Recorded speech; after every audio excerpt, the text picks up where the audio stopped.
बिस्मिल्लाहिर्रहमानिर्रहीम।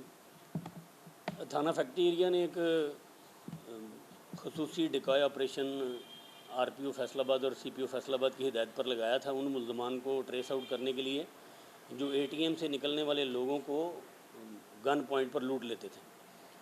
तो अल्लाह ताला ने इसमें हमें कामयाबी दी और हमने 5 रुकनी गैंग पकड़ा है जिसका सरगना शाहजेब है। इसके साथी अली रज़ा, ज़हीर, हमज़ा और ग़ुलाम फ़रीद हैं।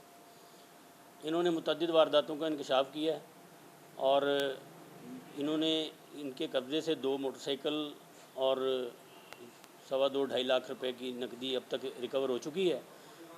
इन 5 मुल्ज़मान से असला भी रिकवर कर लिया गया है और इनको आइंदा मुकदमात में शनाख्त परेड के लिए भिजवाया जा रहा है। जब ये शनाख्त परेड के बाद वापस आएंगे तो इनसे मज़ीद रिकवरी की उम्मीद है। इनका तरीका वारदात ये था कि ये एटीएम के इर्द गिर्द मौजूद रहते थे और जो एटीएम से पैसे निकलवा कर लोग निकला करते थे उनको किसी ऐसे मुकाम पर जहां इनका वारदात करना आसान होता था घेर के उनसे रकम छीना करते थे और मज़ामत पर ये फ़ायरिंग भी किया करते थे। इनकी फ़ायरिंग की वजह से और इन वाक़यात की वजह से एक अदम तहफ़्फ़ुज़ का एहसास था लोगों में, तो इनकी गिरफ़्तारी से यकीनन शहरी तहफ़्फ़ुज़ महसूस करेंगे। और इनकी वारदातों का दायरा सिर्फ़ फैक्ट्री एरिया थाना नहीं था बल्कि ये बटाला कॉलोनी और डी टाइप और समनाबाद के इलाकों में भी वारदातें करते रहे हैं और 25 से ज़्यादा इनके इंकशाफ हैं जिनसे और भी इनसे रिकवरी की तवक्को की जा सकती है और मुकदमात भी इनकी निशानदेही पर ट्रेस होंगे। इस अच्छी कार्रवाई में ख़ुसूसी तौर पर शेख आमर SHO factory area, Asad Bajwa ASI और हमारे फ़रीद कांस्टेबल का बड़ा हाथ है जिन्होंने सफ़ेद पार्चा जात में इन मुल्ज़मान को सुराग लगाने के लिए बड़ी मेहनत की है और बड़ी कमाल बहादुरी से इनको गिरफ़्तार किया। सर, ये कितनी देर से आपको मसरूफ़ थे इन कामों में? ये कुछ गुज़िश्ता को 2.5 माह से ये वारदातें कर रहे हैं।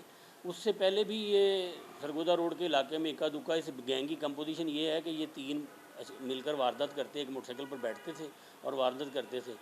कुल ये 5 इस तरह से हैं कि कभी ये 3 शाहजेब और दूसरे उसके 2 साथी हुआ करते थे, कभी किसी और को साथ मिला लिया और ये वारदात करते थे। और इक्का दुक्का वारदातों में इन्होंने ऐसे भी किया कि 2 मोटरसाइकिलों पर सवार हुए, 3 ने वारदात की और 2 उनका ध्यान रखते थे, कहीं मज़ामत हो जाती थी तो फायरिंग करते थे। माशाल्लाह सर, ये मैं देख रहा हूँ कि अभी पिछले ही चंद दिनों में आपने पहले भी डाकू पकड़े हैं। माशाल्लाह ये बहुत अच्छा कदम है। उसके वो डाकू को आपने जेल भेजा हुआ है?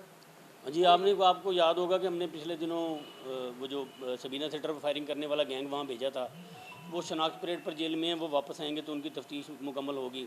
और अब ये जो गैंग पकड़ा है, देखें क्राइम की स्पीड इतनी ज़्यादा है कि अच्छा काम करना बहुत मुश्किल है और इस तमाम मुश्किलात के बावजूद फैक्ट्री एरिया पुलिस अपना बड़ा अच्छा काम कर रही है।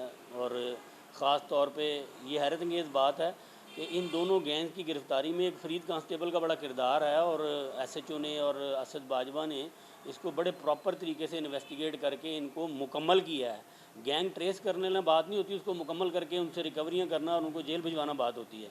लेकिन यहाँ मैं एक बात ज़रूर कहना चाहूँगा कि जब तक लुटे हुए शहरी अपना माल ले लेने के बाद इनको अदालतों में जाके प्रॉपरली शहादत नहीं देंगे, ये अपने मंतकी अंजाम तक अदालतें इनको नहीं पहुँचा सकेंगी।